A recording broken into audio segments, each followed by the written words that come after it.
Seterusnya tuan-tuan sekalian, kriteria yang ketiga adalah amalan-amalan yang manfaatnya pertama yang berkekalan, yang kedua manfaatnya dirasai oleh orang lain, yang ketiga manfaat yang dirasai oleh orang lain itu ada yang manfaatnya kejap je dan ada pula yang manfaatnya yang berpanjangan. Jadi amalan-amalan yang kita buat yang manfaatnya dirasai oleh orang lain, kalau kita diberi pilihan, carilah amalan-amalan yang manfaatnya itu lebih panjang dirasai, lebih lama dirasai oleh orang lain dan juga kesannya adalah lebih lama ataupun lebih kekal. Itu adalah lebih baik.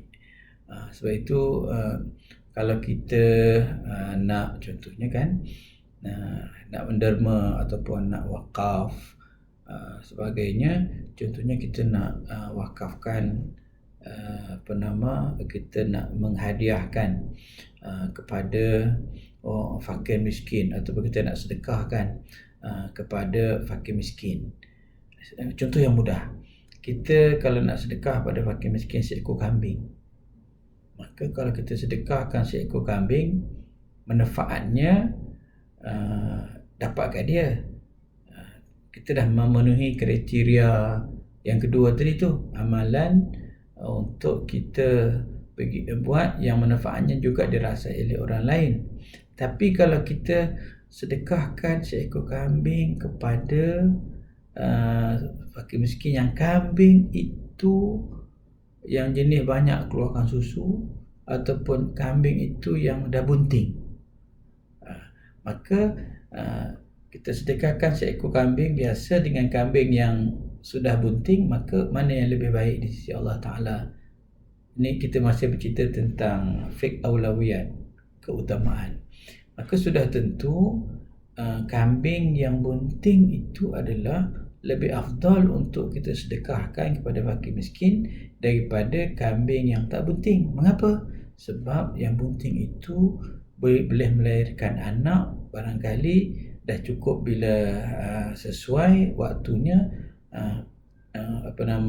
orang miskin tadi dia boleh nak sembelih kambing mak dia ke, atau yang anak dia tu akan terus untuk dibela dan dibiarkan dan sebagainya.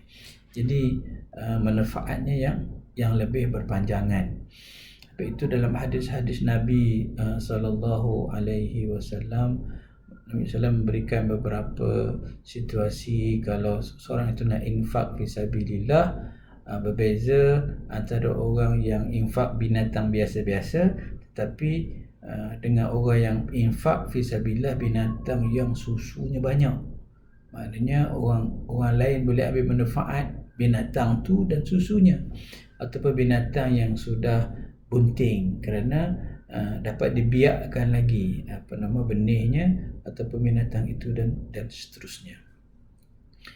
Sebab itu tuan-tuan sekalian, kita ada istilah dipanggil sedekah jariah. Saya bagi contoh tuan-tuan. Kalau kita nak bersedekah di masjid ada banyak tabung kadang-kadang kan. Tabung untuk pengurusan masjid, nak bayar bil sebagainya, kita masukkan duit di situ. Dapat pahala tak dapat pahala? Dapat pahala. Sekali lagi kita sebut dalam fiqh al-awlawiyat ini, kita tak sentuh pahala tak pahala sebab semuanya berpahala. Tetapi yang kita nak cerita pahala yang lebih. Jadi bila kita masuk tabung pengurusan masjid bayar bil, maka bila bil datang dia ambil daripada tabung tu dia bayar, habislah. Tapi kalau sekiranya kita masuk tabung pembangunan nak beli mentol, beza. Kalau kita kita sedekah kepada masjid untuk beli mentol dengan kita sedekah kepada masjid untuk bayar bil, beza. Yang kita bagi sedekah pada masjid untuk beli mentol, dia lebih kekal, dia punya kesannya lebih kekal. Lebih kekal maksudnya dia akan, selama mana dia digunakan mentol itu oleh jemaah, dapat pahala kat kita. Kalau bayar bil tadi, barangkali memang dapat pahala, kita tak nafikan pahala tu. Tapi bulan depan orang lain pula yang akan bayar bil, bagi orang lain dan sebagainya, dah habis dah manfaatnya. sekali lagi saya tegaskan, bukan tak ada pahala isunya, tetapi kita nak cari yang lebih manfaatnya lebih panjang dan lebih kekal. Sebab itu ada istilah sedekah jariah. Sedekah jariah ni maksudnya manfaatnya masih digunakan berpanjangan walaupun orang yang sedekah tu dah meninggal dunia, kita buat wakaf dan sebagainya. Dan ini sudah berlaku zaman Nabi sallallahu alaihi wasallam, dan tamadun Islam banyak diperkuat, diperkasa, dikukuh dengan perjalanan wakaf yang baik. Dan Nabi SAW pernah bersabda, kan hadis yang biasa yang kita dengar, idza matal insan, apabila seorang insan itu meninggal dunia, maka terpotonglah amalannya kecuali 3 kan. Sedekah jariah, yang pertama sedekah jariah. Jariah itu maksudnya mengalir. Mengalir itu maksudnya adalah pahalanya mengalir kepada kita yang bersedekah walaupun kita dah mati, sebab manfaat wakaf ataupun sedekah itu masih digunakan oleh orang. Yang kedua, ilmu yuntafa'u bihi, ilmu yang memberi manfaat. Ini cikgu-cikgu untunglah. Selama mana anak murid itu dapat manfaat, dia dapat pahala sebenarnya, cikgu yang mengajarkannya. Begitulah seterusnya kalau anak murid dia tu cikgu pula, dia ajar pada anak murid yang lain, begitulah berterusan tak putus-putus. Dan yang terakhirnya adalah waladun salihin yad'ulah, iaitu doa anak yang soleh. Itu pun kalau anak itu berdoa, sentiasa berdoa. Kadang-kadang anak tu dia berdoa untuk mak ayahnya bila baru meninggal je, lepas tu dia tak ingat dah kadang-kadang. Jadi baik kita cari kita punya bekalan kita sendiri, iaitu kita gunakan duit yang kita ada untuk sedekah jariah pertama. Kemudian kita mengajar ilmu kepada orang lain. Itu confirm lah, selama mana orang buat baik dengan ilmu kita dapat pahala. Anak yang soleh itu kita akan kita usahakan supaya mereka berdoa, tapi kita tak tentu, kadang-kadang anak ni kadang boleh berubah hati macam kita juga ya. Tuan-tuan sekalian, dalam hadis Nabi SAW terus menceritakan contoh-contoh sedekah jariah, sedekah yang pahalanya atau manfaatnya berkekalan. Antaranya adalah Nabi sebut, inna mimma yalhaqul mu'mina min amalihi wa hasanatihi ba'da mautihi. Sesungguhnya di antara beberapa perkara yang akan menuruti seorang mukmin walaupun dia dah mati, amalan-amalannya dan kebaikan-kebaikannya akan turut serta mengiringinya, membantunya sebab dia walaupun dia dah mati. Antaranya adalah ilmu allamahu wa nasyarahu. Dia ada ilmu dan dia mengajarkan kepada orang lain dan menyebarkan ilmu tu. Maka manfaat ilmu itu pahalanya dapat kepada orang yang mengajarkannya. Yang lain apa? Waladan salihan tarakahu, anak-anak yang soleh yang ditinggalkan sebelum kematiannya. Au mushafan warathahu, ataupun mushaf Quran yang diwariskan kepada orang lain, maka orang itu baca Quran dapat pahala kat dia. Au masjidan banahu, ataupun masjid yang dibina. Dan itu yang disebut oleh Nabi sallallahu alaihi wasallam. Kita bina masjid bukan semestinya sempurna satu binaan, tak. Nabi sebut man bana masjidan, man bana lillahi masjidan mushatin qata, atau Nabi sebut kata, barang siapa yang bina masjid kerana Allah walaupun sekecil sarang burung bertelur, au asghar, ataupun lebih kecil daripada itu, banallahu lahu baitan fil jannah, Allah akan bina satu rumah, satu lot rumah banglo nanti di dalam syurga Allah Ta'ala. Jadi itu antara amalan yang kekal kesannya dan lebih panjang kesannya. Itu lebih baik daripada amalan yang kesannya adalah jangka pendek. Ataupun dia buat terusan ni apa? Parit ke sungai ke, dan orang lain ambil manfaat daripadanya. Ataupun sedekah yang dikeluarkan ketika daripada hartanya, dia sedekah hartanya ketika dia sihat dan ketika dia masih hidup, itu pun dia dapat pahala yang berterusan, dan semua ini akan menurutinya walaupun dia telah mati. Jadi tuan-tuan sekalian, umur kita adalah qasiran, adalah pendek, wa mahdudan, sangat terhad. Tetapi Allah Subhanahu Wa Taala masih memberi peluang kepada kita untuk memanjangkan umur kita. Dalam erti kata memanjangkan pahala-pahala yang akan seolah-olah kita masih hidup, sebab dia berterusan, dia punya manfaat digunakan oleh orang lain, maka pahalanya dapat kepada kita seolah-olah kita masih hidup. Itu kriteria yang ketiga. Tuan-tuan sekalian, kriteria yang keempat. Kriteria yang keempat ialah utamanya amalan-amalan yang kita buat di zaman fitnah. Fitnah ni zaman ujian banyak.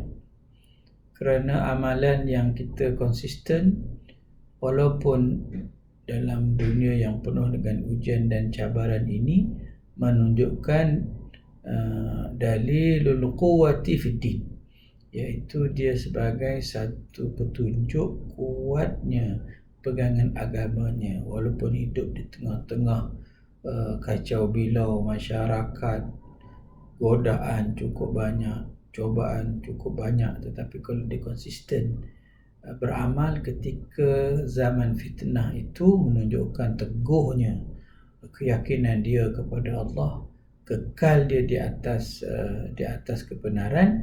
Dan orang ini sebenarnya, amalan-amalan begini sebenarnya adalah amalan yang sangat utama, sebab tak ramai yang boleh mengekalkan stamina ketaatannya di zaman penuh maksiat. Nabi SAW telah pernah bersabda dalam hadis, al-mu'minu al-qawiyyu, orang beriman yang kuat imannya, kuat jati dirinya, kuat daya tahannya, kuat staminanya dalam ketaatan, khairun wa ahabbu ila Allah minal mu'minid dha'if, lebih baik dan lebih disayangi oleh Allah Ta'ala daripada orang-orang mukmin yang lemah.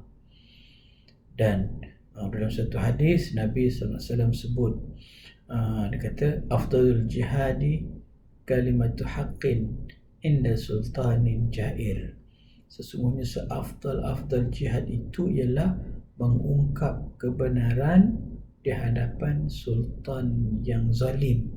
Sultan yang zalim ni, tuan-tuan sekalian, kita dengar cerita zaman dulu-dulu dan kita tengok dalam filem-filem, kadang-kadang bila orang menyanggah pandangan dia atau dia murka, dia tak cakap banyak, tuan-tuan sekalian. Dia terus pancung, kadang-kadang tak sempat pun nak bela diri, dia terus pancung, atau dia suruh dia punya pengawal ambil humban dalam penjara atau dihumban ke kandang binatang buas tanpa banyak bicara.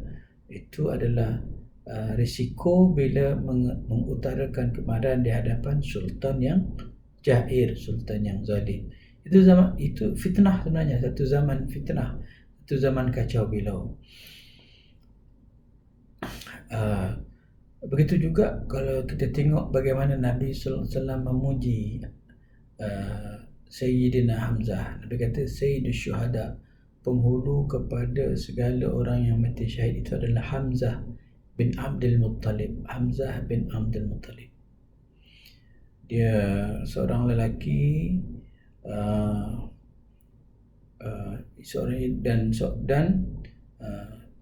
di samping Sayyidina Hamzah itu Sayyidus Syuhada, ada lagi orang yang berkedudukan tinggi di sudut syahidnya, iaitu rajulun qama, itu seorang lelaki. Mana-mana zaman kalau kedapatan seorang lelaki bangun di hadapan imamin jairin, imam pemimpin yang jair ini maksudnya zalim, fa amarahu wa nahahu, lelaki ini menyuruh pemimpin itu buat yang makruf lah, wa nahahu, dan menghalang pemimpin ini daripada kemungkaran, faqatalahu, maka pemimpin itu bunuh lelaki itu.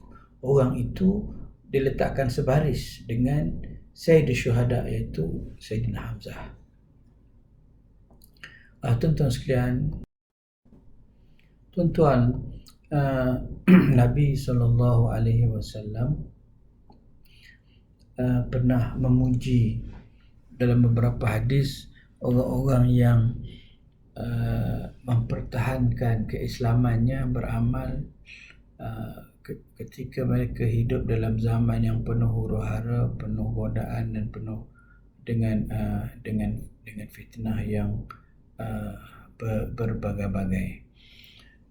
Dan Nabi SAW pernah menggambarkan orang yang kekal dalam agamanya, committed dengan ajaran agamanya, terus berdakwah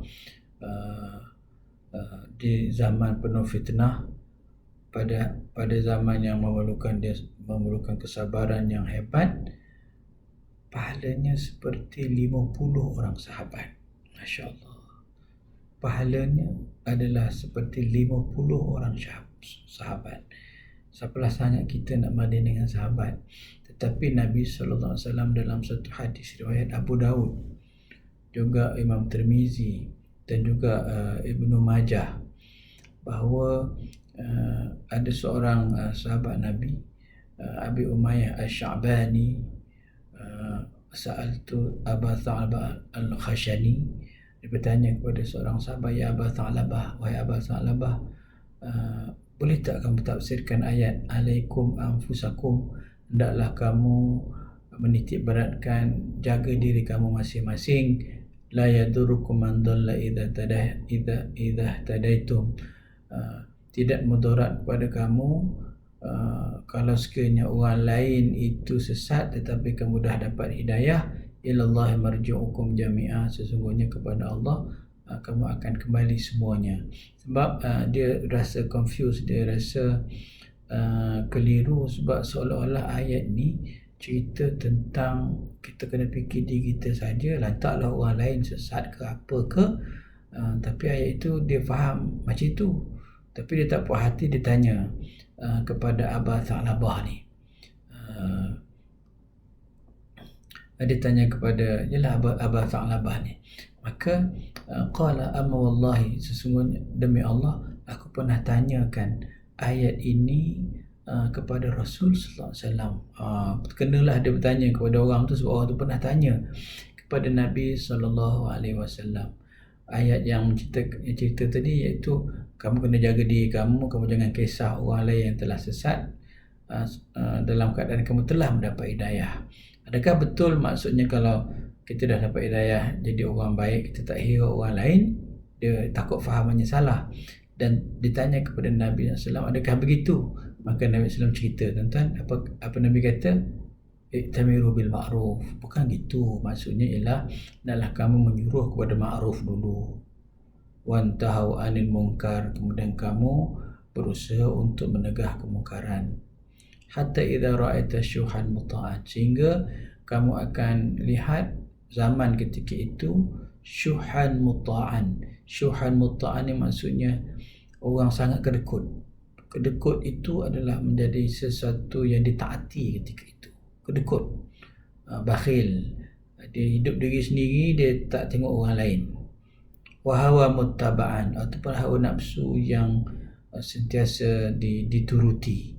Wa dunya mu'tharatan, dunia pula menjadi keutamaan dalam hidup. Wa ijab kulli dhi ra'yin bi ra'yihi, kepada orang begitu takjub ataupun begitu mementingkan, teruja dengan pandangan dia sendiri. Dah sampai tahap itu, kamu dah mulakan dengan amar ma'ruf nahi mungkar, dah buat dah kerja-kerja tu, tak jalan juga, sehingga dah membudaya dalam masyarakat budaya kedekut, maknanya mementingkan diri sendiri, ikut hawa nafsu, memilih dunia, kemudian takjub dengan pandangan diri kamu sendiri, dah buat amal mungkar, masih berlaku juga. Dah ketika itu barulah fa'alaika bin nafsika, kamu dah buat benda-benda tu, dah putus asa dah, maka bolehlah kamu fikir diri kamu sendiri, wada angkal awam, kamu boleh meninggalkan orang awam. Fa inna min waraikum ayaman, sebab nanti akan datang selepas kamu hari-hari yang sebegini rupa, as-sabru fihinna mithla qabl al-jumar, ketika itu bersabar untuk komited dalam agama seperti menggenggam bara api. Kemudian Nabi sebut lil amil fihinna, dan orang yang beramal di dalamnya masih beramal walaupun masyarakat dah kelang kabut di luar sana selepas kita amar ma'ruf nahi mungkar, masyarakat mengabaikannya, maka kita tengok balik seperti kita jaga diri kita dan kita teruskan beramal. Nilai amalan di zaman fitnah itu Nabi kata lil amili fihinna, orang yang beramal ketika itu mithla ajri 50 rajulan, ibarat seperti pahalanya 50 orang lelaki yang beramal seperti amalannya.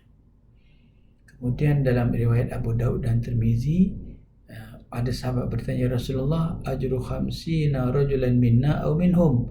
Ada orang bertanya, ya Rasulullah, yang dikatakan 50 pahala lelaki itu lelaki di kalangan mereka atau lelaki di kalangan kami ya Rasulullah?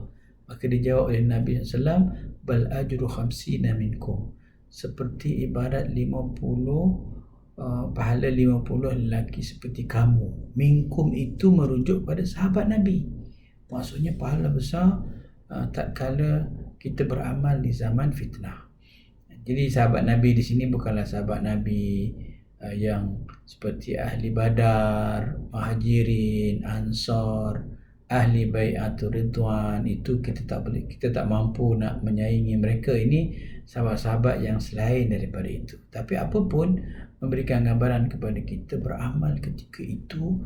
Subhanallah, ketika datang fitnah, zaman fitnah, dia mempunyai pahala ganjaran yang besar. Sehingga Nabi SAW sebut dalam hadis, ibadatun fil haraji ka hijrati ilayya, beramal ketika zaman fitnah itu penuh dengan pembunuhan, penuh dengan kerosakan. Kalau kita masih mampu beramal ketika itu, seperti orang itu berhijrah kepada aku. Jadi tuan-tuan sekalian, kita punya pengajian hari ini berhenti setakat ini.